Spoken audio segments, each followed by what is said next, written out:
நம்ம வீட்டில் தூக்கமின்மை, ஆர்த்ரிட்டிஸ், டென்ஷன் மற்றும் சில நரம்பு பாதிப்புகளுக்கும் கூட நம்ம வீட்டோட ஃப்ளோரிங்ன்ற தரைதளம் வந்து வாஸ்துப்படி சரியாக அமைக்காதது கூட ஒரு காரணமாக இருக்கும். எப்படின்னா, நம்ம வீட்டோட ஃப்ளோரிங் அமைப்பு ஈவனாக தண்ணீர் மட்டத்தை போல் கரெக்டாக அமைக்கணும். அப்படி இல்லைன்னா வடக்குல இருந்து தெற்கு நோக்கி கொஞ்சம் சிறிதளவு மேடாக அமைக்கணும். இப்படி அமைச்சிட்டா காந்த ஓட்டங்கள் சீராக இருக்கும். எப்படி காந்த ஓட்டம், ஃப்ளோரிங்கு இப்படின்லாம் தொடர்புபடுத்துகிறோன்னு பார்க்குறீங்களா? நம்ம பூமியே மிகப்பெரிய காந்தம்.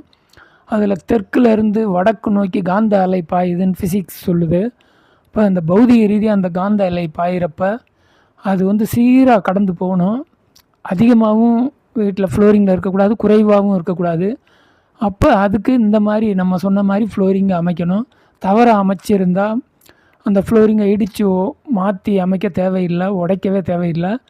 அந்த ஃப்ளோரிங்கில் பெண்டுலம் கருவியை வச்சு சோதனை பண்ணாலே அதில் கிளாக் வைஸாக ஆன்டி கிளாக் வைஸான்னு பார்த்துட்டு பாதிப்பை கண்டுபிடிச்சிக்கிறலாம்.